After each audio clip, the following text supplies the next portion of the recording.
outside of Jeremiah Love and Jadarian Price, the next wave of stud dynasty running backs is probably not coming from your rookie drafts this year. There's some good guys, some really good late round targets actually I like with good landing spots, but it's safe to say if you're contending, you gotta hit the trade office in your league. So here are the, let's say, top 5 league-winning RB trade targets right now for Fantasy Football 2026.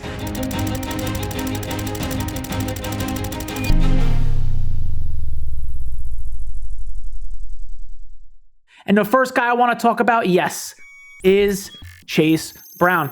This is a simple story here with Chase Brown. Looking at his game log from the last 2 years, what I'd like to do is filter in games where Burrow is active, because that really just tells the entire story with Chase Brown. All right, so actually, you know what? Let me take him out real quick. In games, all of his games, 16.3 fantasy points per game. Very good, by the way. 33 games here over the last 2 seasons played. When Joe Burrow's not on the field, that average drops to 14.1. In games with Joe Burrow, 17.1. Now, let's do with Joe Burrow and then add a snap percentage here. So right now we have with Joe Burrow, and we'll go to, let's say, 40% of snaps. By the way, I'll just remind you, keep an eye down here. 17.1 fantasy points per game. Not even have a snap filter on this thing yet, because you remember at the beginning of 2024, 33% of snaps, 20% of snaps, 24% of snaps. We're going to filter all those games out. It's not the role he's going to see in 2026. Let's begin here at 30%. Let's say 30% of snaps jumps to 18.1 fantasy points per game. 50% of snaps with Joe Burrow over the last 2 years, 19 fantasy points per game. That is so reasonable to assume that Chase Brown is getting that type of work in 2026. Maybe it's a dream scenario. My goodness gracious, he gets 60% of snaps. Where does it go? 19.7 fantasy points per game. 16 games, sample size. He has been worse than a top 24 RB just once in that sample size. Can you even believe it, guys? So that's what I'm trying to say with Chase Brown. This is a contending buy in dynasty leagues, and for redraft, one of the best picks you can make in round 2. All I got is Samaje Perine, I believe. Load the depth chart up. Yeah, I think Perine's on the team. They got Taj Brooks, a couple of randoms. We should be all over Chase Brown in 2026. Moving along, we got Bhayshul Tuten. And again, it's a similar story here with Tuten. Again, guys, shout out to Dynasty, what you're seeing on the screen here. The #1 website for anything fantasy football related. It's not even close. I mean, literally. They even got fantasy baseball, fantasy basketball. But for football, the best advanced stats. We're going to get into some stuff later here on the tape. Out of control. I do want to show you, actually, this reminds me. In terms of fantasy points per game, 16.62 last year, Chase Brown. Fantasy points per touch hovering right around 1 fantasy point per touch. You know, that's top 10 here among all running backs last year. You had Gainwell and Gibbs really high. But yeah, Chase Brown almost at 1 fantasy point per touch. Expected points per game, 16.4, about there. Snap percentage was 70% last year. 5 receiving touchdowns, 414 receiving yards. Pretty good stuff here for Chase Brown. Again, shout out Dynasty. We go back to Bhayshul Tuten here.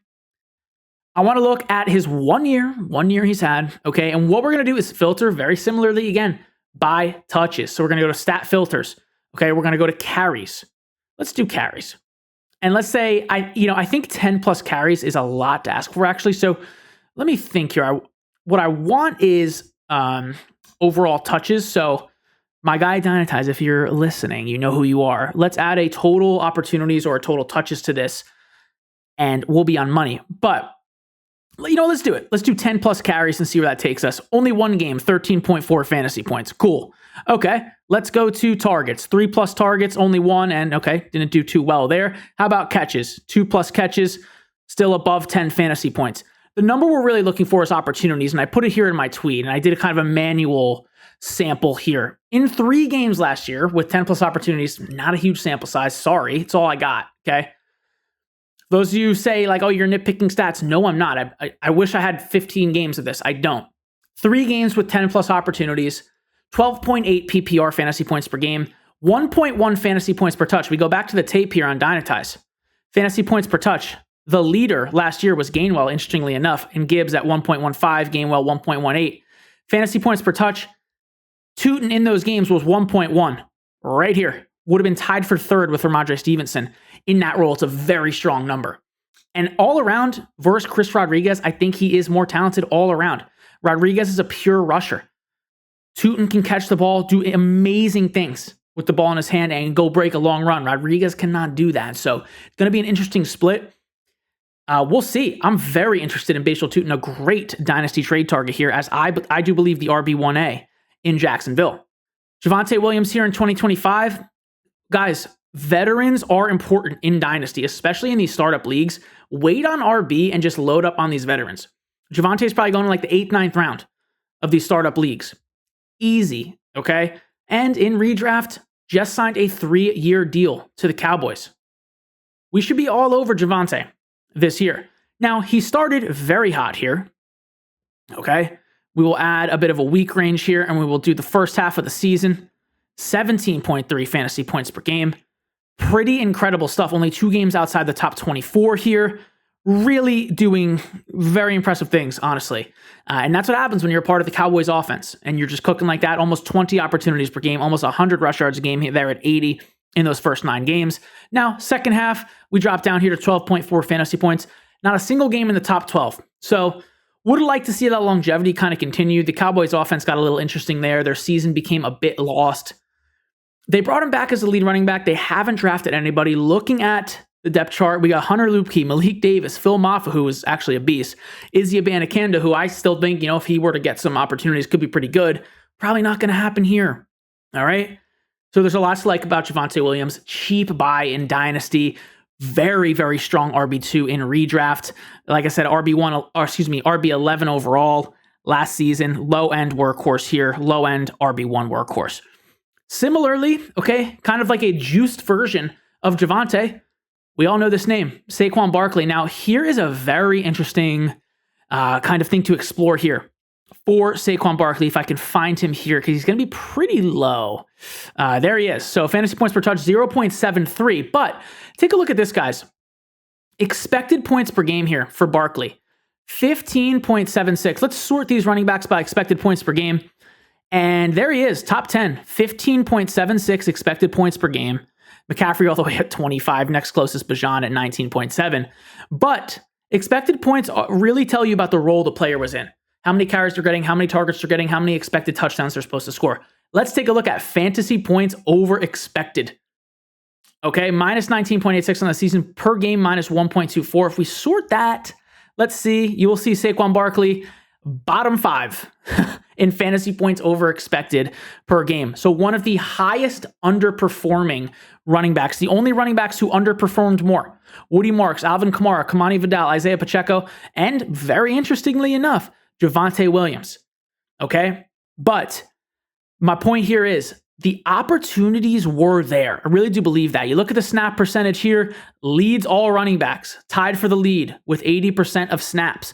We continue to see if anything else pops off the page here. Nothing crazy. 18 broken tackles is a decent number. The workhorse rating here, according to Dynatize, we do have Barkley, top 6 at 53.83. You're buying a workhorse in a good to potentially great offense. I know it was bad last season. It's been good to great for the past, 3 years before that. New OC. There's a lot to like here with Saquon. I'm not even going to pull up the game log. I really just want to show you the tape and show you that the role is there. The utilization is there. The threats on the depth chart do not exist. So we should be buying Saquon Barkley here for sure. I would send a 28 early first, a 27 late first. I honestly would.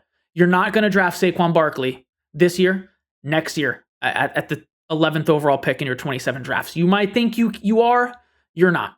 Okay? 26 early first, get rid of it, honestly. If you're like 5th overall, see ya. 4th overall, probably. Let's move on here. I believe this might be our last guy. We have two more. Spoiler alert, 2 more. Quinshon Judkins.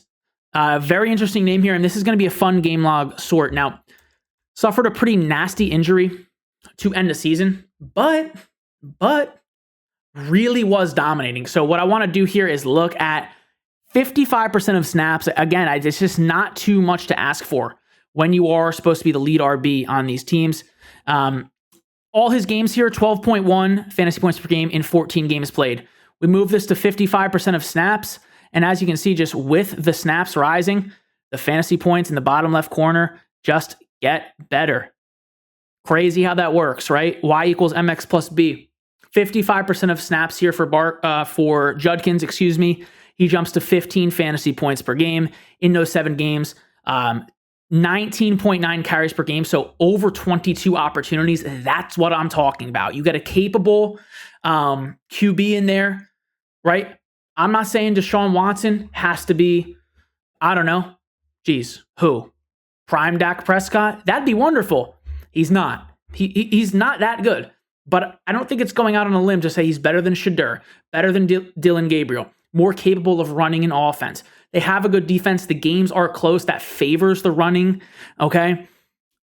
The way the Browns play, I really like Judkins here, assuming he comes back fully healthy, which, he's supposed to, all right? Might miss a little bit of time at the beginning of the season, but when it's time, it will be time. This is a low-end RB1 in a high-end RB1 workload. Guys, 22 opportunities per game and seeing 2.4 targets per game. If that number starts to approach 3 targets per game, there's a lot to love here. In those 7 games, only 2 of them outside the top 24 running backs. A lot to like here. And to close us out, it's Cam Skattebo. So he was healthy last year for, well, as we know, not the entire season. And started off here in a very limited role. So let's again take a look at the game log here. Shout out to Dynasty. 12% of snaps in week 1. Obviously finishes outside the top 24 running backs, but every other game we have 52% of snaps. You know what? Let me fix that. Let me fix the snaps here. Let's go to 50%, assuming it'll grab all of those. Let's keep that last one in there. That's when he got hurt though. So yeah, 21% of snaps. Let's get it out of there. So in games with 30% or more snaps, which is nothing crazy, that excludes week 1, his first game of his career, and that excludes the ankle injury in week 8. We drop it to 6 games. Guys, 19.1 fantasy points per game. Are you not entertained? It's elite RB1 stuff here. It really is. 20.7 opportunities per game. This is what we can expect. They just drafted an offensive lineman, 10th overall in the draft. They got Harbaugh coming in. They have a good QB. They have Neighbors coming back. They upgraded the defense a bit. Okay? It's going to be closer games. Cam Skattebo, top 12 running back. When fully healthy in 2026. People won't tell you that. It's hard to rank him there. I understand that, but it is the truth. Hope you guys enjoyed today.